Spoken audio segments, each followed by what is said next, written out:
So next I want to talk about interoffice communication and morale. And I am the queen of morning huddle. Who does morning huddles here? Oh, good. I love it. Morning huddles. A lot of offices do the morning huddle like this. Today, Jan Smith is coming at 8. She's going to have a crown on the upper right. And everybody's standing there like, I can read the schedule. Why are we doing this? Why did we come in 15 minutes early for this?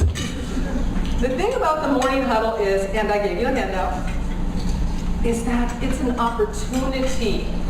And I'm going to tell you how I like to do morning huddles. Game changer. First of all, you want to look a week out. And I'm going to tell you why. If you look at your schedule a week out every morning, you will catch problems before they're problems. It is much easier to clean up a problem a week ahead of time instead of while the patient's standing at your desk staring at you. Can you fix this? A week ahead gives you that opportunity. So a week ahead, and I've laid out what you're going to look for on the huddle sheet, and I'm going to kind of talk about it a little bit. But a week ahead gives you the opportunity to catch any problems, to make sure that your cases are there, anything that you need to do before that patient is standing in front of you and you can't do anything about what's going on or what went wrong in the moment. So the other part of it is you're going to look at tomorrow. What's going on tomorrow? Are we ready? Is the patient scheduled right? There are a lot of different things that you're going to look at. I won't go over each thing because it's in your huddle sheet for you to look at later. Then you're going to look at today. So now think about what I said. This is what everybody says. That's going to take too long. We're not going to have enough time to do that before the patient comes. Once you get started, what will happen is you'll go into a momentum loop, okay? So once you start doing it, by the time you get to today, you looked at it last week and you looked at it yesterday. There's nothing to look at anymore. And you're not just saying, Jan Smith is coming in at 9 o'clock, because your team is going to check out on you. And they're going to get irritated that they have to come to morning huddles. Now, the piece that I love about the morning huddle is intention and energy again. So I'm going to tell you a story. I worked in an office where, because I'm a life coach, I know that what you focus on expands. What you give your attention to grows. And you guys can grow the numbers in your office by focus, okay? So I started asking my doctors, what is it that you love to do? Like, what procedure do you love? If you could do that all day long, that would make you happy. Because I want to make sure my doctor's water is good and happy, because it's going to affect my water, right? So I worked with 2 doctors, husband and wife team, and he said, I love implants. And I said, how many do you believe, very important, you can do per week? And he lowballed me, he said 3. And I was like, wow, we need to talk. But okay. Then I asked the female dentist what she loved to do, and she said Invisalign. She's the Invisalign queen. And I was like, okay, how many cases do you believe that you can do a week? And she lowballed me too. She said 3. And I was like, you guys need life coaching. Seriously. You do not believe in yourself.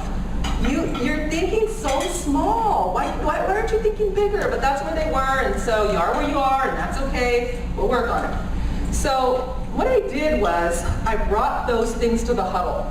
Every day in huddle, who needs an implant? Who's a candidate for Invisalign? Who needs an implant? Who's a candidate for an Invisalign? Focus, laser focus, right? Can I tell you what happened? He started doing 5 implants a week. She started doing 5 Invisalign cases a week, because everybody on the team was looking for it, and we found it. What you look for, you will find. We were focused.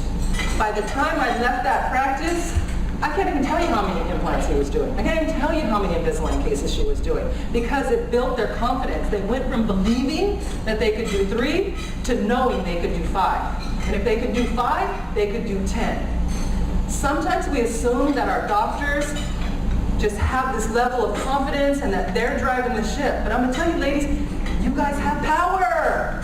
You can help them.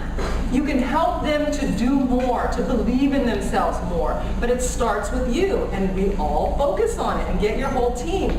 And I have fun with it. Like, I had fun with my team. We used to get really excited, like, let's do it, come on. And when we would win, we would just feel amazing because we were contributing to where we worked and to our patients and to our doctors and to each other. And we loved each other. So it's really important, this morning huddle. It's not about looking at the schedule and seeing what patients are on the schedule. It's about being conscious. It's about creation. It's about creating the day that you want to create. There's another piece on the huddle that's awesome, and that is make sure you celebrate somebody every single day. How good does it feel that somebody took the time to create this beautiful event for you, give you gifts, feed you food? Isn't that yummy? Doesn't that feel good? What if you were doing that at work for your patients? So part of my huddle was, we would choose one person on the schedule, maybe someone that just completed a large treatment plan, someone who had a birthday, or whatever the case may be. If we didn't choose a patient, we would choose a staff member. And we would make a point to celebrate that person. So when that patient came in, maybe we'd give them a card or a pin with a flower on it and say, we just appreciate you, we're so proud of you. Can we take a picture with you and put it on our Facebook? Because we're going to get to marketing too. And they would say yes, so now they're giving us content for our social media. They feel good. People looking at our social media are like, they love their patients, they're awesome. What's happening to everybody's water? Everybody's downloading some good stuff now, right? Feels good to be at work. It feels good to be at the office. It's not just showing up and people after people and no connection. That's what we all come to work for, to connect with each other. That's what your patients want from you. That's why they accept treatment. That's why they keep coming back, right? So the huddle is an opportunity. It's also an opportunity, again, you guys are driving the ship here, for you to get your team in alignment with you. And what I mean by that is, if somebody's coming in cranky or tired, that's the time for you to say, come on, let's have a great day. You do that and get people on the same page as you, game changer, game changer. Another quick story I have for you guys. So I had a cranky doctor. And every Monday, my doctor would say, no, every Friday, he would say, don't let the schedule fall apart for Monday. And every Monday, the schedule would fall apart. It was so annoying. And I would say, stop saying that. And he didn't know how powerful he was. He'd be like, see? He had a story. People cancel on the weekend. That's his story. So what we put out again is what we attract, right? It's his office. If that's what he believes, that's what's going to happen. But I'm a life coach, so I can't have that. So what I did was I pulled my team and I said, you guys, let's do an experiment. Let's see if we can override his belief about Monday's schedule falling apart. When he starts in the huddle talking about the schedule fall apart, or he says anything negative, I want you guys to just look at me. And they're like, okay. So I said, what we're going to do is I'm going to bring breakfast tomorrow. And each day of the week, we're all going to bring something for breakfast. And while we're in the huddle, we're going to think about the yummy food in the back, and we're going to go have breakfast as soon as the huddle's over. And they're like, okay, Melanie, okay.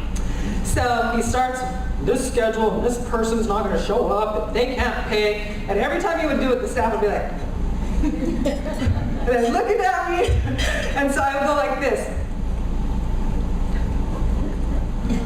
And they would giggle. And then he'd look at him like, what are you talking about? And I'd be like, don't worry, doctor, we're just having a good time.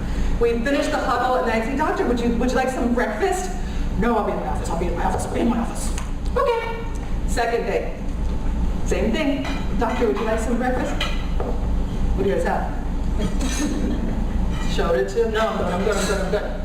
By the third day, I'm not kidding you, there was no negativity about the schedule, and before the huddle was even over, he was like, so what do we have for breakfast today? I changed the water. I distracted him. I didn't buy in. I didn't buy into his story. It's not my story. That's not how I want my schedule to go. I want my schedule to be full. I want it to be productive. I want to love my patients. I want to collect the money. I want to make a bonus.